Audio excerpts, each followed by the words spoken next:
Hi everyone, कैसे हैं आप सब लोग। उम्मीद करता हूं आप सब ठीक ठाक होंगे। बच्चों, जब भी आप किसी प्रोग्रामिंग लैंग्वेज को पढ़ना स्टार्ट करते हो, फिर वो चाहे कोई भी प्रोग्रामिंग लैंग्वेज हो, उसको सीखने के दौरान आपको दो टर्म्स लाजमी सुनने को मिलते हैं। एक होता है कंपाइलर और एक होता है इंटरप्रेटर। अब काफ़ी बच्चों को ये दोनों टर्म्स आराम से क्लियर हो भी जाते हैं, लेकिन काफ़ी सारे बच्चे इन टर्म्स को लेके बहुत ज़्यादा परेशान होते हैं। समझ में नहीं आता कि कंपाइलर क्या है, इंटरप्रेटर क्या है, और इन दोनों का आपस में डिफरेंस क्या है, कौन सी सिमिलरिटीज़ हैं, कौन कहाँ पे काम करता है। ये सारे टर्म्स आज की इस वीडियो में हम क्लियर करने वाले हैं बड़े अच्छे तरीके से, और ये भी देखेंगे कि किस तरह से दोनों काम करते हैं, कौन कौन सी लैंग्वेजेस कंपाइलर यूज़ करती हैं, कौन सी लैंग्वेजेस इंटरप्रेटर यूज़ करती हैं, कौन से कोड एडिटर्स है जिसके अंदर कंपाइलर बिल्ट इन आता है, कौन से कोड एडिटर्स ऐसे हैं जिनके अंदर कंपाइलर नहीं आता। ये सारी चीज़ें आज की इस वीडियो में हम कवर करने वाले हैं। अब देखो, कंपाइलर क्या है या कोई भी प्रोग्रामिंग लैंग्वेजेस कंपाइल क्यों होती हैं, उससे पहले आपको ये पता होना चाहिए कि हमारे कंप्यूटर को एक्चुअल में समझ में क्या आता है, कौन सी लैंग्वेज समझ में आती है। अब आप सबको इतना तो पता ही होगा कि कंप्यूटर सिर्फ और सिर्फ मशीन लैंग्वेज समझता है, जिसे हम बाइनरी लैंग्वेज भी कहते हैं या बाइनरी कोड भी कहते हैं, ठीक है ना। अगर मैं स्ट्रेट फॉरवर्ड बात करूं तो कंप्यूटर को सिर्फ और सिर्फ इलेक्ट्रिक सिग्नल समझ में आते हैं। अब इलेक्ट्रिक सिग्नल जब हाई होते हैं तो उसको हम 1 से रिप्रेजेंट करते हैं, और जब वो लो होते हैं तो उसको 0 से रिप्रेजेंट करते हैं। फिर ये कॉम्बिनेशन बन जाता है 0s and 1 का, और इसी 0 and 1 की कॉम्बिनेशन को हमने बाइनरी कोड कह दिया है, जिसको हम मशीन कोड भी कहते हैं, क्योंकि मशीन के ऊपर रन होता है, ठीक है ना। तो ओवरऑल बात यह है कि कंप्यूटर को सिर्फ और सिर्फ मशीन लैंग्वेज समझ में आती है। तो अब अगर हमें कंप्यूटर से कम्युनिकेट करना है तो हमें सबसे पहले मशीन लैंग्वेज पढ़नी पड़ेगी या सीखनी पड़ेगी, ताकि हम कंप्यूटर से कम्युनिकेट कर सकें। क्यों करें? क्योंकि कंप्यूटर को सिर्फ और सिर्फ वही लैंग्वेज समझ में आती है। लेकिन ये इतना कॉम्प्लेक्स पैटर्न होता है, इतनी कॉम्प्लेक्स लैंग्वेज है जिसको हम सीख नहीं सकते। जिन्होंने ये बनाया था कंप्यूटर, वो भी नहीं सीख चुके थे, ठीक है ना। वो भी नहीं सीख पाते थे कि किस तरह से जो है ना इसको हम सीखें, किस तरह से इनके कोड, इनके पैटर्न्स हम याद रखें, ठीक है ना।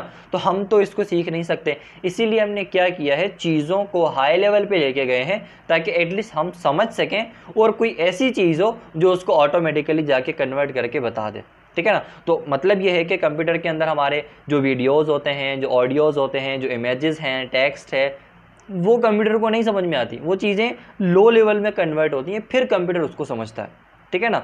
इसी तरह से जो प्रोग्रामिंग लैंग्वेजेस हम यूज़ कर रहे होते हैं, फिर वो किसी भी कोड एडिटर के अंदर उनका कोड लिखते हैं तो वो कंप्यूटर को डायरेक्टली नहीं समझ में आते। चाहे किसी भी टाइप की प्रोग्रामिंग लैंग्वेज आप उठा के देख लो, कंप्यूटर को डायरेक्टली नहीं समझ में आती। वो सारी की सारी चीज़ें कन्वर्ट होती हैं मशीन कोड में, फिर मशीन कोड जो है ना वो कंप्यूटर समझता है।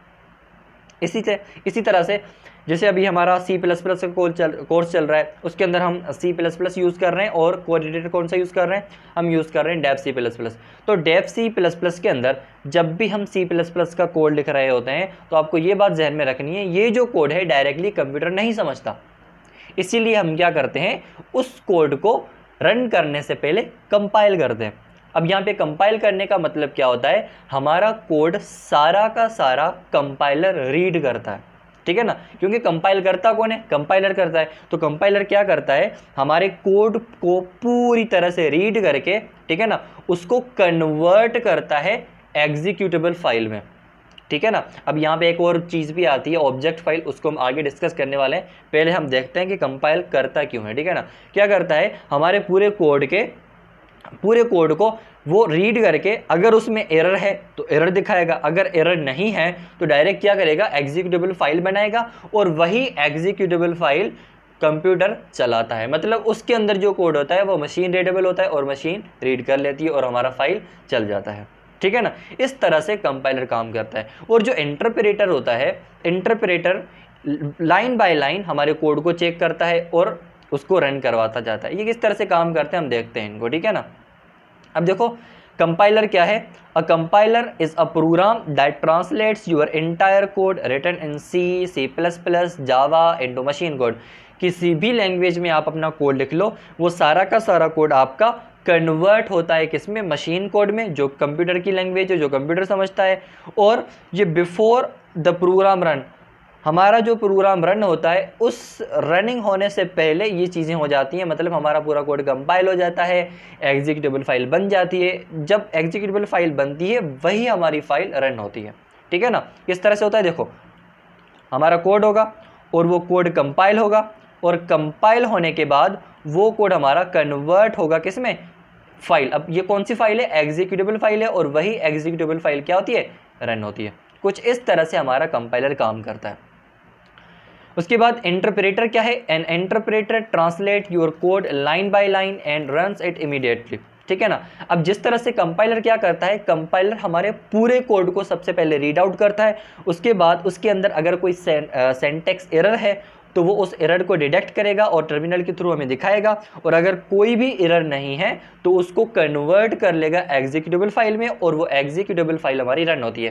लेकिन इसमें क्या होता है, इंटरप्रेटर हमारी एक लाइन को डायरेक्ट रन करवा रहा होता है। क्या करवा रहा होता है, डायरेक्ट रन करवा रहा होता है। अगर कोई एरर होता है तो वो रियल टाइम में हमें बता देता है, और उस एरर को सॉल्व करके हम क्या कर लेते हैं, दोबारा उसको रन करवा लेते हैं। किस तरह से होता है ये हमारे पास कोड होगा, उसके बाद उस कोड को हम रन कराएंगे, डायरेक्ट ये कोड रन होगा। देखो यहाँ पे कोई भी एग्जीक्यूटेबल फाइल वगैरह नहीं बन रही, ये कोड हमारा डायरेक्ट रन होगा और फिर हमारा आउटपुट हमें मिल जाएगा। अगर हमारे पास कोई फाइल है या फिर जो है ना कोई एरर वगैरह नहीं है तो डायरेक्टली हमें आउटपुट मिल जाएगा। यहाँ पे हमें किसी भी किस्म की एग्जीक्यूटेबल फाइल और ऑब्जेक्ट फाइल की ज़रूरत नहीं पड़ती, ठीक है ना। अब ये जो हमने कंपाइलर के बारे में पढ़ा है ना, ये एक्चुअल कंपाइलेशन प्रोसेस नहीं है इसका, वो हम आगे पढ़ने वाले हैं। किस तरह से कोड हमारा ऑब्जेक्ट फाइल में कन्वर्ट होगा पहले, फिर लिंकर आएगा, वो सारी चीज़ हम आगे देखने वाले हैं। अच्छा, बेसिकली कंपाइलर जो है ना, ये एक किस्म का सॉफ्टवेयर प्रोग्राम ही है, ठीक है ना। ओवरऑल एक प्रोग्राम ही होता है जिसके अंदर कुछ रूल्स वगैरह होते हैं हर प्रोग्रामिंग लैंग्वेज के, ठीक है ना। ये सी जो है, अगर सी का कंपाइलर है तो उसके अंदर सी की लैंग्वेज के रूल्स होंगे, ठीक है ना। C++ उसके रूल्स होंगे, ठीक है ना। जिस लैंग्वेज का कंपाइलर होगा वो उसके अकॉर्डिंग जो है ना उस लैंग्वेज को रन करवाता जाएगा, ठीक है ना, उसको रीड आउट करेगा। अच्छा, अब देखो होता क्या है, सबसे पहले कंपाइलेशन प्रोसेस क्या है। सपोज करो ये आपकी एक फाइल है, ठीक है ना। सपोज करो आप C++ पढ़ रहे हो और आपने ये फाइल लिखी है, hash include IOStream int man, और ये सारी कुछ आपने यहाँ पे लिखा है। अब सपोज करो इस फाइल का जो नाम है वो है hello.cpp। CPP आपको पता है कि हमारा जो C++ होता है उसकी एक्सटेंशन है, और ये आपकी C++ की फाइल है जो आपने किसी भी कोड एडिटर में लिखी है। सपोज करो आपने dev C++ में लिखी है। अब जैसे ही आप इस कोड को लिखते हो और लिखने के बाद जब इसको आप कंपाइल करते हो तो होता क्या है, कंपाइलर क्या करता है, इस फाइल को कन्वर्ट करता है ऑब्जेक्ट फाइल में। किसमें कन्वर्ट करता है, इस फाइल को कन्वर्ट करेगा ऑब्जेक्ट फाइल में। बेसिकली कंपाइलर सबसे पहले करता क्या है, आपके पूरे के पूरे कोड को पढ़ेगा। अब इस कोड के अंदर दो कोड होते हैं, एक कोड वो होता है जो आप खुद लिखते हो, दूसरा कोड वो होता है जो आप लाइब्रेरीज के थ्रू कॉल करवा रहे होते हो। जैसे यहाँ पे ये क्या है, IOStream है, उसके बाद ये जो cout है, ये जो std है, ये हमारी एक्सटर्नल चीज़ें हैं जो हमारी लाइब्रेरीज के अंदर से आती हैं, ठीक है ना। हमने जो यहाँ पे कोड लिखा है हमने ये डिफाइन किया हुआ है, ठीक है ना। हेलो है, वर्ल्ड है, ठीक है ना। इस तरह से हम कोई और लॉजिक बनाएंगे तो वो सारी चीज़ें जो होंगी ना वो हमारी तरफ से होंगी। तो ये कंपाइलर सिर्फ और सिर्फ सबसे पहले क्या करेगा, जो चीज़ें हम बनाएंगे, जो कोड हम लिखेंगे एग्जैक्टली सबसे पहले उसको कंपाइल करेगा, मतलब उसको रीड करके उसको ऑब्जेक्ट फाइल में कन्वर्ट करेगा। अब ऑब्जेक्ट फाइल कौन सी होती है, उसके अंदर क्या होता है, object file contains machine code but it still has unlinked references. इसका मतलब यह है जो कोड हमने लिखा है वो कोड तो मशीन कोड में कन्वर्ट हो जाता है, लेकिन जो एक्सटर्नल कोड्स होते हैं, जैसे कि यहाँ पे मैंने आपको बताया ये लाइब्रेरी है, ये std है, ये cout है, ये सारी चीज़ें हमारी लाइब्रेरी से कॉल हो रही होती हैं। तो मतलब ये हमारी एक्सटर्नल चीज़ें हैं, ये चीज़ें हमारी मशीन कोड में कन्वर्ट नहीं होती। अब क्या होता है, ओवरऑल यहाँ पे मिक्स में चीज़ें होती हैं, एक तो हमारे फंक्शंस होंगे या लाइब्रेरीज होंगी, दूसरा हमारा मशीन वाला कोड होगा, ये वो कोड होगा जो हमने लिखा होगा, वो कन्वर्ट हो जाता है मशीन कोड में।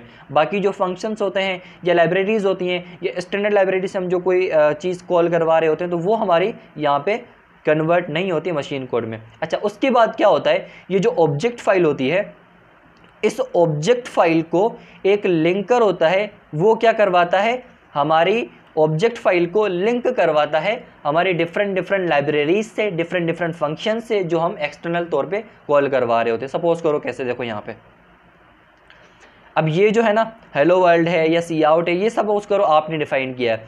अब ये कोड आपका मशीन कोड में कन्वर्ट हो जाएगा, लेकिन ये जो IO स्ट्रीम है, ठीक है ना, या फिर आपका यूँ समझो ये जो STD है, ये तो कन्वर्ट नहीं होगा। अब ये चीज़ें आपस में लिंक होती हैं, तो ये लिंकर क्या करेगा, आपका जो कोड कन्वर्ट हो चुका है उसको लिंक करेगा आपकी IO स्ट्रीम लाइब्रेरी से, या फिर आपकी Studio.h लाइब्रेरी से, किसी भी किस्म की कोई लाइब्रेरी होती है, या जो फंक्शंस होते हैं, एक जो फंक्शन बाय डिफ़ॉल्ट होते हैं जिसको आप कॉल करवाते हो या फिर आप जो बनाते हो, वो सारी चीज़ें मिलके सब की सब चीज़ें लिंक होंगी आपस में। जब वो लिंक हो जाएंगी तब आपके पास एक एग्जीक्यूटेबल फाइल बनती है। कौन सी फाइल बनती है? एग्जीक्यूटेबल फाइल बनती है। अच्छा, यहाँ पे exe है, ठीक है ना, यहाँ पे जो कोड बनेगा वो क्या होगा, एग्जीक्यूटेबल फाइल होगी। मतलब यहाँ पे आपकी जो लाइब्रेरीज होंगी, आपकी जो फंक्शंस होंगे, आपने जो कुछ भी एक्सटर्नली कॉल करवाया होता है वो सारा का सारा, और फिर जो आपने कोड लिखा होता है वो सारा कंबाइन होके मशीन रीडेबल कोड में कन्वर्ट हो जाता है। तो फिर ये जो फाइल बनती है वो बनती है exe फाइल, मतलब एग्जीक्यूटेबल फाइल। और ये फाइल हमारी डायरेक्टली क्या होती है, रन होती है। क्या होती है? ये जो हमारी फाइल होती है ये हमारी यहाँ पे रन हो जाती है। आई बात समझ में? क्लियर हुआ किस तरह से होता है? सबसे पहले जो हमारे पास कोड होता है वो कोड जब कंपाइलर कंपाइल करता है तो उसको कन्वर्ट करता है ऑब्जेक्ट फाइल में। ऑब्जेक्ट फाइल में क्या होता है, आधा मशीन वाला कोड होता है और आधे हमारे एक्सटर्नल लाइब्रेरीज और फंक्शंस होते हैं। फिर लिंकर क्या करता है, लिंकर उन लाइब्रेरीज को, उन फंक्शंस को हमारे मशीन वाले कोड के साथ लिंक करता है। लिंक करने के बाद एक फाइल बनती है जिसको हम एग्जीक्यूटेबल फाइल कहते हैं, और वो एग्जीक्यूटेबल फाइल क्या होती है, रन होती है हमारी। उसके बाद हमारा प्रोग्राम रन होता है और हमें आउटपुट मिल जाता है, ठीक है ना। अच्छा, अब इसके दौरान अगर हमारे किसी भी जगह पे सिंटैक्स एरर आ जाता है तो हमारी एग्जीक्यूटेबल फाइल नहीं बनती। सबसे पहले वो एरर दिखता है, उसके बाद हमें वो एरर फिक्स करना होता है, और उसके बाद क्या होगा कि जब हम एरर फिक्स करेंगे, दोबारा जब हम फाइल चलाएंगे तो दोबारा से हमारी एग्जीक्यूटेबल फाइल बनेगी, ठीक है ना। इस तरह से आपका कंपाइलेशन प्रोसेस चलता है। अब यहाँ पे आप देख लो, सबसे पहले क्या होता है, आपकी एक ओरिजिनल फाइल होगी जो कि आपकी सपोज करो hello.cpp है, और इस फाइल को आप कहोगे आपका सोर्स कोड। आपका जो मेन कोड होगा वो इस फाइल के अंदर होगा। अब क्या करते हो, कंपाइल करते हो। कंपाइल कौन करता है, कंपाइलर करता है। कंपाइलर क्या करेगा, आपके सोर्स कोड को कन्वर्ट कर देगा ऑब्जेक्ट कोड में, और जिस फाइल के अंदर ये कोड होगा उस फाइल को हम कहेंगे hello.obj। हेलो कुछ भी हो सकता है, लेकिन ये obj आपकी एक ऑब्जेक्ट फाइल होती है। ये याद रखना, ऑब्जेक्ट फाइल के अंदर कौन सा कोड होता है, मिक्स में होता है। एक आप तो मशीन वाला कोड होता है, और दूसरा क्या होता है, आपकी एक्सटर्नल फाइल्स, यहाँ पे एक्सटर्नल लाइब्रेरीज वगैरह, फंक्शंस वगैरह वो भी इंक्लूडेड होते हैं। उसके बाद क्या होता है, लिंकर होता है जो आपके एक्सटर्नल कोड को लिंक करता है आपके मशीन वाले कोड में जो कन्वर्ट हो चुका है, ठीक है ना। उसके बाद क्या बनती है, आपकी एग्जीक्यूटेबल फाइल बनती है, और उसके बाद क्या होती है, वो एग्जीक्यूटेबल फाइल आपकी रन होती है और आपको आउटपुट मिलता है, ठीक है। कुछ इस तरीके से आपका ये प्रोसेस चल रहा होता है। अच्छा, उसके बाद ऑन द अदर हैंड किस तरह से इंटरप्रेटर काम कर रहा होता है। इंटरप्रेटर बहुत ही ईजी है। इंटरप्रेटर क्या करता है, एक लाइन पढ़ता है, उसको रन करवाता है, अगर उसका रिजल्ट सही है तो वो आउटपुट दे देगा, ठीक है ना। दूसरी लाइन पढ़ेगा, डायरेक्ट रन करवाएगा। तीसरी लाइन पढ़ेगा, डायरेक्ट रन करवाएगा। मतलब ये पूरी फाइल को एक बार में रीड करके रन नहीं करवाता, ये डायरेक्टली क्या कर रहा होता है, रियल टाइम में रन करवा रहा होता है, ठीक है ना। This is run line by line, no exe file, no object file, just interpret and execute directly, ठीक है ना। कुछ इस तरह से ये इंटरप्रेटर हमारा काम करता है। ये बेचारा बहुत सीधा साधा है, ये बोलता है कि इतना फंक्शन मुझे नहीं करने, मैं डायरेक्टली रन करवाऊंगा, ठीक है ना। अब हम ये भी देखने वाले हैं कौन सी प्रोग्रामिंग लैंग्वेजेस होती हैं जो कंपाइलर का यूज़ करती हैं, और कौन सी प्रोग्रामिंग लैंग्वेजेस होती हैं जो इंटरप्रेटर का यूज़ करती हैं, और कौन से ऐसे कोड एडिटर्स होते हैं जिनके अंदर हमारे पास कंपाइलर्स बिल्ट इन आते हैं और इंटरप्रेटर बिल्ट इन आते हैं, ठीक है ना। अच्छा, why is a program converted into an object file, इस चीज़ को हमने ऑलरेडी देख लिया, ठीक है ना। क्योंकि हम जो कोड लिख रहे होते हैं उस कोड के अंदर हमारे दो किस्म का कोड होता है। एक वो कोड जो हम अपनी तरफ से डिफाइन कर रहे होते हैं, अपना लॉजिक बना रहे होते हैं, और एक वो कोड जो हम लाइब्रेरी से कॉल करवा रहे होते हैं। तो क्या होता है, हमारा जो कोड होता है वो ऑब्जेक्ट फाइल के अंदर मशीन में कन्वर्ट हो जाता है, मशीन कोड में कन्वर्ट हो जाता है। लेकिन जो एक्सटर्नल लाइब्रेरीज वगैरह या फंक्शन वगैरह हम कॉल करवा रहे होते हैं वो डायरेक्टली कन्वर्ट नहीं होते। फिर लिंकर होता है जो क्या करता है, उन सबको कन्वर्ट करके उन सबको लिंक करके एग्जीक्यूटेबल फाइल में कन्वर्ट करता है। A compiler alone can not complete the program, अकेला कंपाइलर कुछ नहीं कर सकता। Often depends on other files और लाइब्रेरीज, क्योंकि हमारा जो कोड होता है वो अलग अलग लाइब्रेरीज पे डिपेंड कर रहा होता है। So the compiler only translate your part of the code, आपका जो पार्ट होता है, आप जो कोड लिख रहे होते हैं, आपने जो लॉजिक बनाया होता है वो आपका कन्वर्ट हो जाता है, ठीक है ना। और उसके बाद क्या होती है कि आपकी फिर ऑब्जेक्ट फाइल क्रिएट होती है। बाकी जो कोड होता है लाइब्रेरीज वगैरह वो वहाँ पे कन्वर्ट नहीं होती, वो ऑब्जेक्ट के अंदर आके फिर लिंकर उसको लिंक करता है, ठीक है। इतना कॉन्सेप्ट आपका आई होप के क्लियर हो चुका होगा, ठीक है। अच्छा, उसके बाद do compiler comes with operating system. हमारा ये भी कभी कभी क्वेश्चन होता है, क्या कंपाइलर बिल्ट इन आते हैं ऑपरेटिंग सिस्टम के अंदर? जैसे काफ़ी सारी चीज़ें ऑपरेटिंग सिस्टम के अंदर आती हैं, क्या इस तरह से कंपाइलर भी आता है? नहीं, कंपाइलर बिल्ट इन नहीं होते, ठीक है ना। कंपाइलर आपको एक्सटर्नली तौर पे डाउनलोड करने होते हैं या फिर किसी प्रोग्रामिंग लैंग्वेज के साथ एज एन एग्जीक्यूटेबल फाइल आते हैं या फिर किसी कोड एडिटर के अंदर बिल्ट इन आते हैं, ठीक है ना। मतलब ये है कि ऑपरेटिंग सिस्टम के साथ ये नहीं आते, ठीक है ना। अच्छा, उसके बाद कौन से ऐसे कोड एडिटर्स हैं जिनके पास बिल्ट इन कंपाइलर्स होते हैं और कौन कौन से होते हैं? एक हमारे पास विजुअल स्टूडियो है।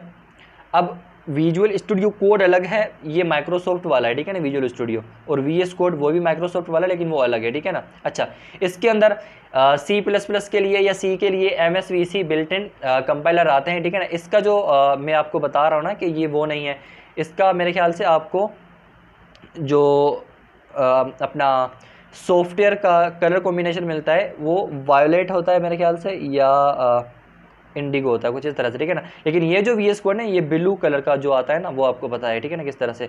अच्छा, उसके बाद कोड ब्लॉक है जिसके अंदर MinGW के नाम से जो है ना एक कंपाइलर होता है वो अपना इंस्टॉल होता है। डेव C++ के पास भी होता है, ठीक है ना। ये GCC क्या है? कंपाइलर है, ठीक है ना। ये क्या है?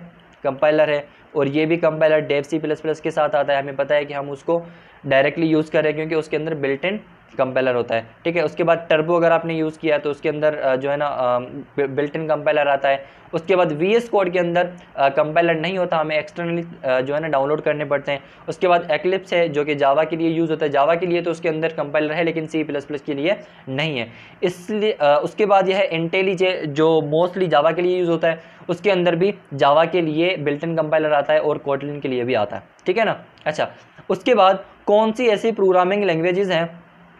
अच्छा, यहाँ पे मिस्टेक्स है मेरी, ठीक है ना। बेसिकली ये प्रोग्रामिंग लैंग्वेजेस है, ठीक है, मुझे चेंज करना था लेकिन भूल गया। अच्छा, अब कौन सी ऐसी प्रोग्रामिंग लैंग्वेजेस हैं जिनका सेटअप जब हम डाउनलोड करते हैं तो उनके साथ ही कंपाइलर आ जाता है? वैसे C++ को तो हम ना तो डाउनलोड करते हैं तो इसलिए इसका कोई भी कंपाइलर वगैरह बिल्ट इन नहीं आता, तो ठीक है ना। इसके पास बिल्ट इन कंपाइलर नहीं होता, हमें अलग से इंस्टॉल करना पड़ता है। MinGW है, GCC है, बहुत सारी चीज़ें हैं, ठीक है ना। पाइथन के पास बिल्ट इन आता है ठीक है, पाइथन के पास बिल्ट इन आता है। उसके बाद जावा के पास बिल्ट इन आता है, ठीक है ना। इन सब के पास बिल्ट इन आता है। और अगर इसके हम यूज़ करें, देखो यहाँ पे ब्राउज़र के साथ आता है। अब जावा स्क्रिप्ट का जो है ना इंटरप्रेटर होता है, आपको पता है कि जावा स्क्रिप्ट जो लैंग्वेज है वो कंपाइल नहीं होती, वो इंटरप्रेट होती है। और इसका जो इंटरप्रेटर होता है वो अपना ब्राउज़र के अंदर बिल्ट इन आता है, ठीक है ना। अच्छा, उसके बाद और कौन सी लैंग्वेजेस हैं? बहुत सारी लैंग्वेजेस है जिसके पास बिल्ट इन अपनी अपनी चीज़ें आती है, लाइक कंपाइलर और इंटरप्रेटर, ठीक है। अच्छा, उसके बाद एक हमारे पास स्पेशल केस है। देखो, कुछ लैंग्वेजेस ऐसी हैं जो कंपाइलर यूज़ करती हैं, कुछ लैंग्वेजेस ऐसी हैं जो इंटरप्रेटर यूज़ करती हैं। जैसे जावा स्क्रिप्ट है, पाइथन है, ठीक है, इंटरप्रेटर यूज़ करती हैं। और हमारे पास C++ है, PHP है। अच्छा, PHP तो अपना इंटरप्रेटर यूज़ करता है। बहुत सारी ऐसी लैंग्वेजेस हैं जो अलग से कंपाइलर का यूज़ करती हैं और बहुत सारी लैंग्वेजेस हैं जो क्या करती हैं, अपना इंटरप्रेटर का यूज़ करती हैं। लेकिन जावा जो है कंपाइलर और इंटरप्रेटर दोनों को यूज़ करता है। क्या करता है? कंपाइलर और इंटरप्रेटर दोनों को यूज़ करता है। बेसिकली होता क्या है, जावा का जो कोड होता है वो सबसे पहले कंपाइल होता है और कंपाइल होने के बाद जो फाइल बनती है वो हमारी बनती है बाइट कोड में। किसमें? बाइट कोड में ये हमारी फाइल बनती है, ठीक है ना। और उसके बाद ये जो फाइल है ना, इस फाइल को रीड करता है JVM। और आपको पता है कि JVM हर मशीन के अंदर होता है, हर कंप्यूटर के अंदर होता है। तो JVM क्या करता है, इस फाइल को कन्वर्ट करता है या इस फाइल को रीड करता है, इसको अंडरस्टैंड करता है। फिर ये फाइल जो है ना कन्वर्ट होती है हमारी एग्जीक्यूटेबल फाइल में, ठीक है ना। और ये इंटरप्रेटर करता है। क्या करता है? इंटरप्रेटर करता है। देखो, सबसे पहले आपका कंपाइल होता है कोड, कंपाइल होने के बाद बाइट कोड में कन्वर्ट होगा। और ये जो बाइट कोड है ये इंटरप्रेट होता है। इसको कौन करता है? JVM करता है। किस प्रोसेस के थ्रू करता है? JIT, ठीक है ना। देखो, जावा वाली फाइल कन्वर्ट होगी कौन कन्वर्ट करेगा? जावासी का कंपाइलर। किस में कन्वर्ट करेगा? डॉट क्लास में, ठीक है ना। अब ये डॉट क्लास आपकी बाइट कोड होती है, ठीक है ना। उसके बाद ये जो बाइट कोड वाली फाइल है इसको JVM क्या करेगा? इंटरप्रेट करवाएगा और PCU के अंदर रन करवाएगा। कुछ इस तरह से आपकी जावा की लैंग्वेज यूज़ होती है। आई होप कि आपको ये कंपाइलर और इंटरप्रेटर का कॉन्सेप्ट समझ में आया है। बहुत डीप में नहीं गया हूँ, लेकिन हमने ऊपर ऊपर से इसकी मेन किस तरह से कंपाइलर काम कर रहा होता है, किस तरह से इंटरप्रेटर काम कर रहा होता है, कौन सी लैंग्वेजेस हैं जो कंपाइलर को यूज़ करती हैं, कौन से कोड एडिटर से जो कंपाइलर को यूज़ करते हैं, ठीक है ना। अच्छा, अब यहाँ पे जो सबसे मेन और सबसे इम्पोर्टेंट क्वेश्चन आता है वो ये है कि कंपाइलर को एक्चुअल में पता कैसे लगता है कि अगर कोई सेमीकोलन नहीं यूज़ कर रहा तो इसको मुझे यहाँ पे गलत दिखाना है, या फिर अगर कहीं पे कोई जो है ना डबल कोटेशन नहीं यूज़ कर रहा तो यहाँ पे मुझे एरर दिखाना है। उसको कैसे पता लगता है? मतलब वो कोई उसके अंदर सारे रूल्स होते हैं क्या, ठीक है ना। बेसिकली कंप्यूटर के कंपाइलर के अंदर डिफरेंट स्टेजेस होते हैं, ठीक है ना। एक होता है लेक्सिकल स्टेज, उसके बाद होता है सिंटैक्स स्टेज, उसके बाद होता है सेमेंटिक स्टेज। अब ये जो सिंटैक्स स्टेज होता है ना, इसके अंदर होता है पार्सर, इसी को पार्सर भी कह सकते हो आप, ठीक है ना। और पार्सर क्या करता है? कंप्यूटर की ग्रामर को सबको समझता है। तो हर कंपाइलर के पास अपना, हर प्रोग्रामिंग लैंग्वेज के कंपाइलर के पास उसकी ग्रामर होती है। उसको पता होता है कि इस लैंग्वेज के अंदर कौन कौन से रूल्स फॉलो होते हैं। तो वो पार्सर चेक कर रहा होता है कि अगर यहाँ पे सेमीकोलन नहीं है तो इस तरह से इशू आएगा, और वो उस तरह का वहाँ पे क्या दिखाता है? सिंटैक्स एरर दिखाता है। तो मतलब कंपाइलर के पास ग्रामर के रूल्स होते हैं, और ग्रामर के रूल्स हर प्रोग्रामिंग लैंग्वेजेस के अपने अपने डिफाइन होते हैं, और उसी को पार्सर क्या कर रहा होता है? डिटेक्ट कर रहा होता है और समझ रहा होता है, ठीक है ना। मोटा मोटा आप ये समझ लो कि कंपाइलर के पास उसी प्रोग्रामिंग लैंग्वेज के सारे रूल्स होते हैं, और उन्हीं रूल्स को वो कंपेयर करके आपको एरर्स दिखा रहा होता है अगर कोई एरर एग्जिस्ट करता है तो, ठीक है। आई होप कि आपको ये सारी चीज़ें समझ में आई हैं। और अभी हमारा C++ का कोर कंटिन्यू है, उसको आप जो है ना प्लेलिस्ट को एक्सेस करें, उसके अंदर जितनी भी हमने चीज़ें कवर करी हैं उसको देखते जाएँ, और आगे हम बहुत सारे कोर्सेज़ को कवर करने वाले हैं। उसके लिए हमारे यूट्यूब चैनल को सब्सक्राइब कर लें और हमारी जर्नी के साथ कंटिन्यू करें। Thank you.